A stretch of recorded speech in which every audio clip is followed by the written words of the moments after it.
Greetings, listeners, and welcome to Inexplicable Reddit Stories, Episode 2. Without further ado, relax and unwind as we scour the internet and dive deep into the depths below. When I was 9 years old, my best friend and I were crossing a busy street on the way home from school. Normally we were careful, but I was distracted by a black cat following us down the road. We stopped, and she bent down to pat him while I turned around to cross the street, not thinking to look both ways. A silver car was directly to my right, about to hit me. I froze up, like a deer in headlights. My friend was screaming. Then suddenly it was on my left. It didn't swerve, wasn't in another lane. The car was just suddenly on my other side, speeding away. I ran across the rest of the road and my friend asked how I had passed through the car. Everything looked a bit strange. Her shape was fuzzy and doubled. It was a clear day and the sun was shining, even though it had been overcast and windy on the other side of the road. When I glanced back, the black cat was staring at me from the other side. Then he just strolled away. I know it was just an optical illusion, and I had probably just missed the car by a fraction of a second and was just rattled later. I thought about it for years afterwards, though.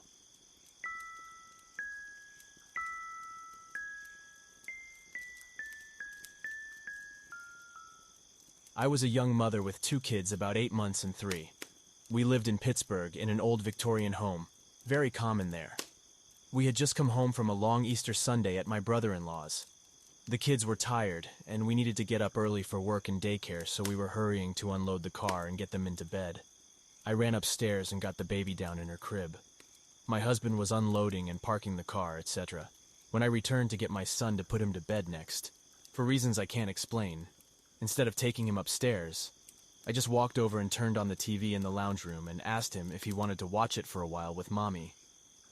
Peter Pan was playing that night, the old one with Mary Martin, so he happily snuggled with me on the couch in the dark lounge room watching the show. My husband came in and asked me what in the world I was doing. Why had I turned on the TV when we needed to get him into bed?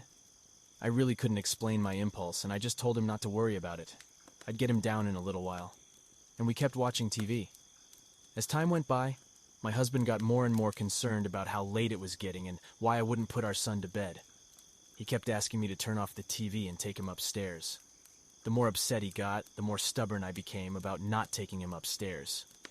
I knew this made no sense, as we both knew he needed to go to sleep. We were usually very strict about bedtime, and we were way past our sons. Plus, we rarely let the kids watch TV. So my husband was right to be upset with me, as I was behaving very uncharacteristically, but in spite of his pleading with me, I just wouldn't budge. It was baffling for me as well as my husband. It was like part of me knew he was totally right, and the other part of me was helpless to explain why I was behaving so oddly, and was so determined to keep him downstairs and not take him upstairs. Just as my husband started to get really frustrated with me, we heard a huge crash upstairs. We looked at each other, and both ran to the stairs, and saw what looked like a white cloud roiling at the top of the stairs, and starting to come down. We both thought something had happened in the baby's room, like her crib had collapsed, or something large had fallen in her room.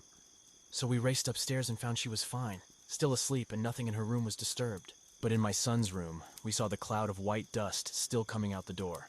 We looked inside and saw that his entire plaster ceiling had collapsed. Only wooden lath remained, and big heavy chunks of thick plaster had fallen all over his bed. It was covered. One big piece was lying on his pillow right where his head would have been had we put him to bed when we got home. He would have most likely been killed, or very seriously injured, but instead he was downstairs, watching Peter Pan and Wendy. To this day, I can't explain why I turned on the TV, or refused to put my son to bed as expected, or why I became more and more stubborn as my husband begged me to stop the madness and get back on track. There was a very strong force in me at the time that I really couldn't override, even though I knew that what I was doing made no logical sense. But whatever it was, it saved my son's life, and my husband and I were both extremely thankful. Nothing like that has ever happened to me since then. My son is now 38 with 2 young sons of his own.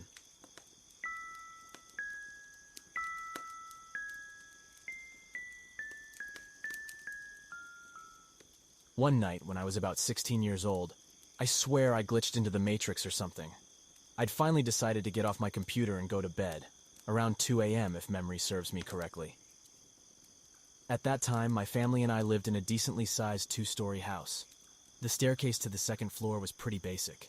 Head up a few steps, turn on a landing halfway up, traverse the remaining few steps, and at the top, you're only a couple of footfalls from my bedroom door. Someone please explain to me then how I got lost on this goddamn staircase. Sure, it was dark, but even then you'd have to be a special kind of stupid to not know how to walk up these stairs after you've already done it 1,000 times before. Just keep one hand on the railing and you don't need to use your eyes. I swear that as soon as I reached the landing, I spent 10 minutes just continually walking upwards. Realistically, it only takes someone 5 to 7 seconds to walk up these stairs, 3 if they're running or skipping steps. I realized I'd been walking for much longer than that, stopped, and immediately felt uneasy. I'd walked up those stairs in pitch-black darkness so many times before, but even with my hand on the railing, I was getting nowhere, just endlessly walking upwards. My skin crawled.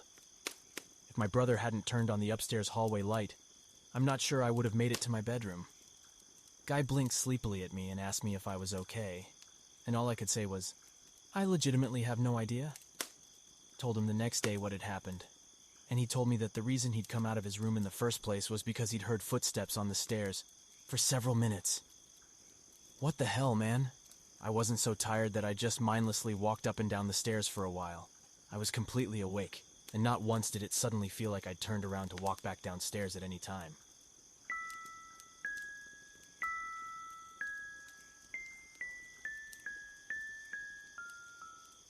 When I was maybe 4 or 5, it started hailing on my way home from school with my dad. We stepped inside a garage someone was working on. My dad started chatting with the guy while I stood and watched the hail through the open door. It cleared up, and I went to step outside when the guy suddenly dove in front of me, pushing me back. That exact moment, a bolt of lightning struck right where I would have been. That guy literally saved my 5-year-old ass. I didn't know how. He didn't know how. He said he got this weird feeling, like one of impending doom, and that he just knew something bad would happen if I stepped outside. Seriously, no cap.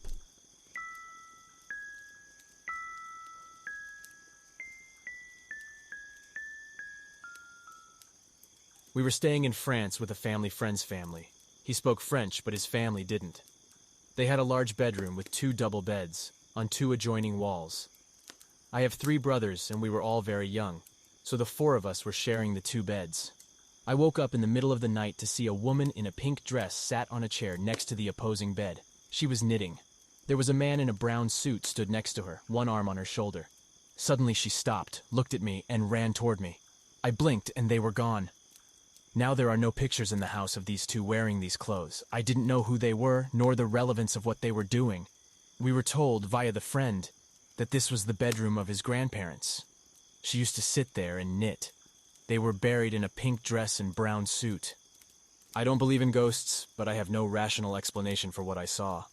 I also saw a ghostly figure once on holiday the following year, for which I also have no proper explanation.